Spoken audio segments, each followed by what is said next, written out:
Kita lanjutkan untuk kertas kerja 240 inherent risk. Nah, data di inherent risk ini adalah lanjutan dari pemahaman entitas dan lingkungan. Sebenarnya ini masih bagian dari situ. Nah, kita klik yang A240. Kita perhatikan bahwa ini nggak usah diisi lagi. Otomatis nanti Atlas itu mengambil dari kertas kerja kita yang sebelumnya. Penggunaan tenaga ahli dan lain sebagainya, itu dia ambil otomatis dari kertas kerja sebelumnya. Nah, kemudian ketika kita menilai inherent risk pada tingkat financial statement level, ya kita tentukan ini, ya faktor penyebab yang menjadi pertimbangan. Jadi inherent risk itu juga harus dilakukan pada tingkat laporan keuangan. Nah, faktor kecurangan yang teridentifikasi ya, karena kita sudah analisis pada kertas kerja A230.7 ya, A230.7 ini ya, A230.7 ini kita sudah analisis. Nah, dia langsung hasil analisis kita itulah yang kita pindahkan ke sini ya. Nah, jadi kita klik ini ya, kita klik. Kemudian faktor pengendalian internal yang kurang memadai, ini juga kita sudah simpulkan dari 230, jadi kita klik. Faktor perubahan lingkungan bisnis yang signifikan, ini juga karena ada perubahan teknologi kemarin. Kemudian aktor adanya override manajemen, adanya override pengabaian ya, pengabaian. Nah, nanti secara otomatis dia akan risikonya, risiko salah sajinya ini pada tingkat moderate. H itu high, moderate, dan lower. Jadi ini otomatis diisi atau kita pilih ya. Ya. Pada tingkat laporan keuangan kita pilih pada tingkat moderate. Nah, respon auditor ini bisa juga diisi. Kemudian untuk tingkat level akun kita mengisi ini, menilai inherent risk, ya, risiko salah saji dengan asumsi tidak ada pengendalian internal itu ya. Nah, kemudian misalnya kas dan setara kas itu ya, ini merupakan transaksi yang sering terjadi. Sebenarnya ini bisa dilihat di data ini, di data soal kita. Ini bisa dilihat di sini, ya.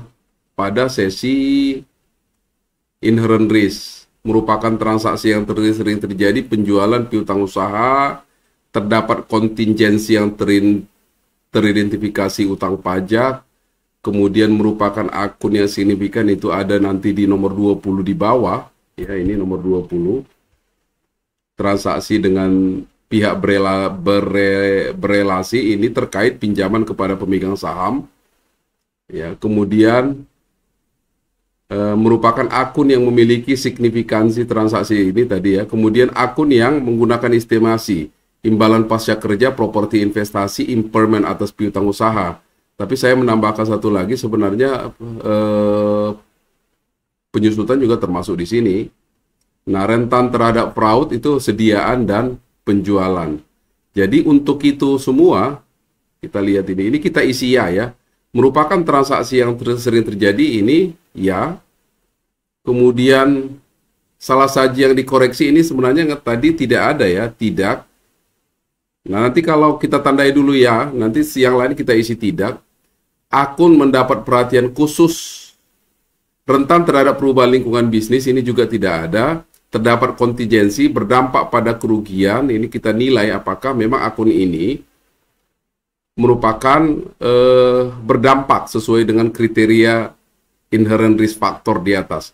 Akun mendapatkan perhatian khusus atas akuntansi pelaporan, akun yang memiliki kerumitan kompleks, akun transaksi dengan pihak yang berelasi signifikan. Ini tadi pinjaman kepada pemegang saham itu pasti di sini ya, karena utang lain-lain jangka panjang ini diiakan, ya. Kemudian akun yang digunakan menggunakan estimasi, ini tadi karena kerugian piutang usaha. Kemudian properti investasi, ini katanya dia tadi dengan estimasi juga. Kemudian utang lain jangka panjang, ini terkait dengan imbalan kerja, seperti di soal. Dan Ini beban penyusutan dan amortisasi ini tidak ada di soal, tapi saya tambahkan, bisa diklik. Nah, untuk yang lain-lain yang tidak ya, itu bisa dibuat tidak. Tidak, ini bisa di-copy.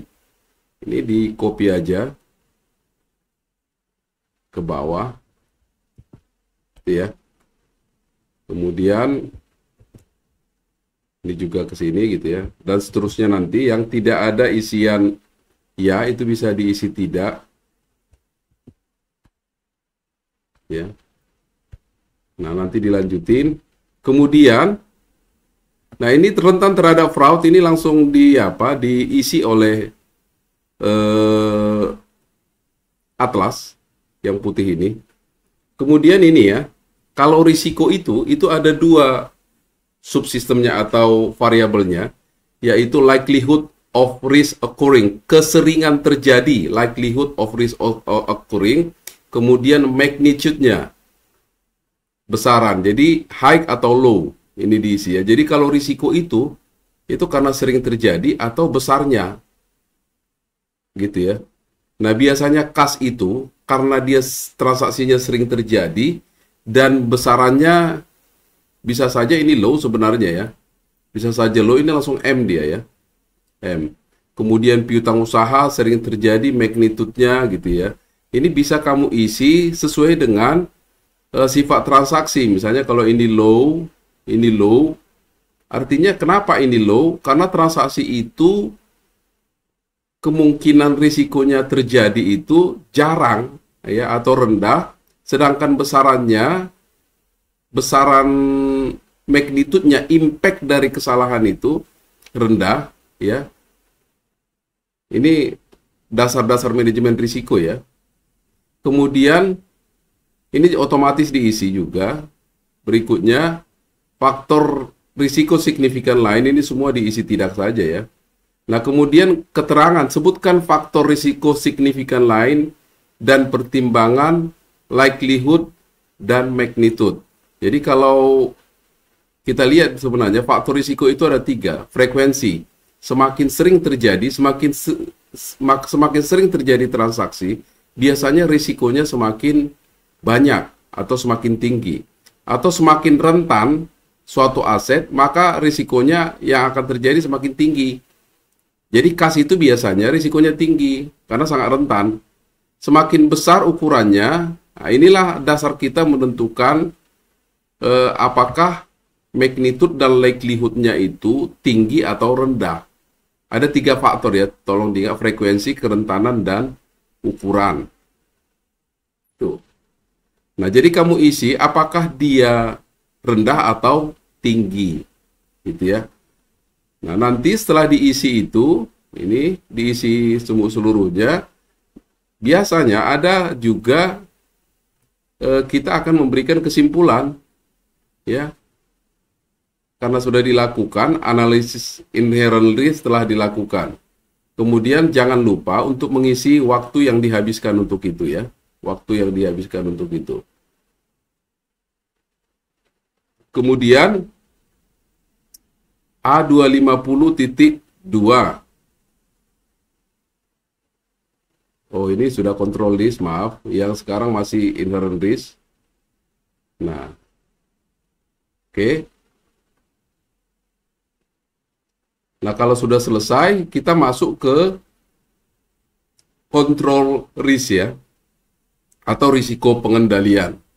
Masih ingat hubungan risiko pengendalian dengan risiko bawaan?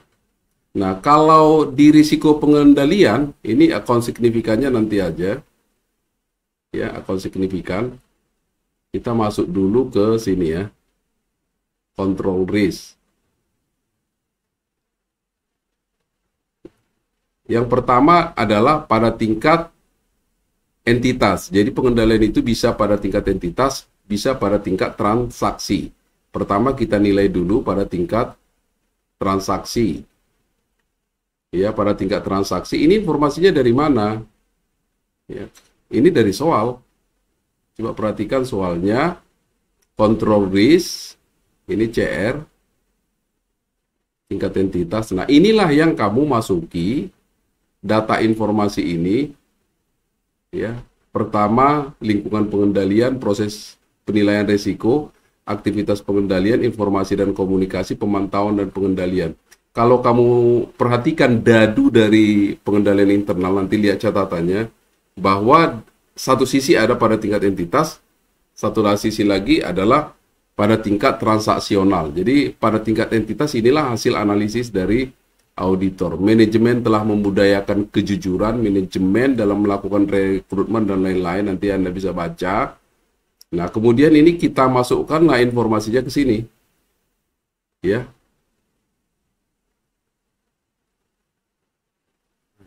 Lingkungan komunikasi dan penegakan integritas dan nilai etika. Komitmen terhadap kompetensi, partisipasi gitu ya. Nah, dari mana dia bisa mengisi memadai? Kamu klik dulu ini, evaluasi pemahaman pengendalian. Evaluasi pemahaman pengendalian. Nah, perhatikanlah ini, manajemen telah membudayakan kejujuran dan perilaku etis. Itu dari mana dapat? Dari sini, manajemen telah membudayakan kejujuran dan perilaku etis, gitu ya. Jadi Anda masukkan itu berdasarkan unsur-unsur SPI ya, unsur-unsur SPI. Kemudian untuk lingkungan pengendalian, nah kamu nilai apakah sudah memadai atau tidak, ya. Ini ya, sudah memadai atau tidak setiap unsur-unsur itu. Oke. Kemudian proses penilaian risiko, kenapa tidak? Karena memang informasinya mereka tidak melakukan penilaian risiko. Ya, ini ya. Tidak melakukan penilaian risiko mereka. Kemudian selanjutnya hanya dibuat tidak di sini. Apakah risiko bisnis yang relevan dengan tujuan pelaporan karena tidak dilakukan, ini semua tidak dilakukan, maka tidak memadai ya. Nah, ketika masuk ke aktivitas pengendalian, Anda juga masuk dari sini tadi. Dari ini ya, aktivitas pengendalian. Tadi proses penilaian risikonya ini ya. Manajemen tidak melakukan penilaian risiko. Aktivitas pengendalian dari sini, informasi komunikasi dan seterusnya nanti. Informasi itu Anda buat di kolom yang kuning. Kemudian Anda nilai apakah memadai atau tidak memadai. Gitu ya. Nah, kemudian ini nanti diisi waktu yang dihabiskan. Ingat ya, nanti kumpulan waktunya itu jangan jadi tidak sesuai dengan yang kamu bikin di awal. Gitu ya. Nah, nanti dia akan membuat kesimpulan sendiri di sini. Dia akan membuat kesimpulan sendiri ini memadai, langsung dia isi itu ya. Otomatis dia isi. Kemudian apakah dari pemahaman di atas dapat teridentifikasi defisiensi? Ya jelas ada, karena banyak yang tidak memadai. Apakah secara individual atau gabungan? Iya, jelas ya. Nah, nanti kita harus berkomunikasi ya, berkomunikasi dengan pihak-pihak yang bertanggung jawab terhadap tata kelola ya. Kalau komunikasi sudah dilakukan, ini diisi ya semua, dipilih ya semua. Oke. Maka nanti akan apakah klien? Ya, klien kita memiliki itu. Oke. Nah, kemudian tadi masih control risk. Itu pada tingkat entity level ya, entity level. Saya ulangi lagi, ini tingkat entity level. Oke, untuk mengisi ini dia harus kamu masuk evaluasi pengendalian internal. Ini nggak ada informasinya ya, pengendalian TI, karena mereka masih banyak manual walaupun ada di situ. Tapi informasinya tidak ada. Nah, untuk ini nanti yang bertanggung jawab terhadap tata kelola, klik ini ya, yang ini. Nah, kemudian nanti kamu harus memutuskan apakah sudah memadai atau tidak. Tapi kalau melihat ini dia belum sepenuhnya memadai. Kemudian jelaskan kelemahannya. Oke. Nah, selesai tingkat entity, kita masuk tingkat transaksional. Ya. Tingkat transaksional. Nah, kemudian ini dari mana?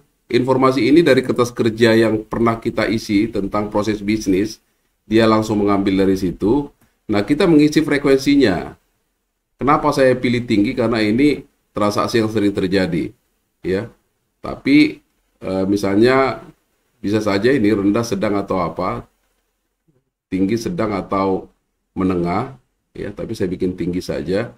Kemudian identifikasi risiko, ya, identifikasi risiko. Risiko kalau ini tidak terjadi gitu, risiko dari prosedur itu. Oke. Nah, kemudian what can go wrong? Jadi kalau risiko ini apa yang akan salah nantinya gitu ya. Anda isikan itu, kira-kira kesalahan apa yang akan terjadi. Kemudian ini pilih, ini pengendaliannya terkait dengan apa ini, prosedur ini ya. Ini tidak ada informasinya. Karena kalau kita perhatikan, sebenarnya ini dia, dia hanya menampilkan ini ya, proses auditnya. Ini proses bisnis, nah, hanya menampilkan proses bisnis ini.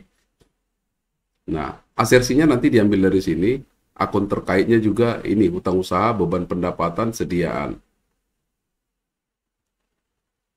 Oke, ini ya, akun terkaitnya, termasuk kas dan setara kas, itu dalam satu siklus. Asersinya nanti dilihat dari ini, asersinya. Ini, existence, ini prosedur 1 sampai 5 itu adalah asersi keberadaan. Oke. Nah, mengandalkan pengendalian. Nah, ini dia. Kalau misalnya perusahaan auditor mengandalkan pengendalian, dia malah harus melakukan test of control, itu di standar audit ya. Kalau dia mengandalkan pengendalian, dia harus melakukan test of control dan dia harus mengisi ini referensi ini, dia pengendalian test of control yang dilakukannya. Tapi karena ini informasinya tidak ada, saya lihat tidak ada pengujian pengendaliannya, maka saya berasumsi bahwa ini tidak mengandalkan pengendalian, ya. Jadi tidak, itu artinya ini tidak efektif pengendaliannya, risiko pengendaliannya tinggi dia ya. Ini high, risiko pengendaliannya tinggi. Inilah cara menilai risiko pengendalian. Nah, dengan demikian buat kesimpulannya, ya, buat kesimpulannya. Kemudian kita berikutnya, jangan lupa juga untuk mengisi waktu yang dihabiskan ya, untuk membuat kertas kerja ini. Kemudian masih control risk, ini yang ketiga pada tingkat transaksional ya, ini juga begitu. Ini juga begitu. Kemudian identifikasi risikonya, ini harus diisi. Ya, biasanya risikonya itu adalah pembelian fiktif gitu ya, ada kickback, macam-macam itu ya. Jadi diisi aja risiko yang mungkin terjadi dari siklus ini. What can be wrong juga begitu. Oke. Kemudian ini juga pelaksanaan aktivitas pengendalian ini diisi. Nah, akun terkaitnya apa? Beban pokok pendapatan, kas dan setara kas, hutang usaha, sediaan, kemudian asersi terkait itu bisa dilihat di soal. Ini juga tidak mengandalkan pengendalian, jadi tidak perlu kita isi kertas kerja ini ya. Jadi ini juga risikonya tinggi. Kemudian kesimpulannya apa?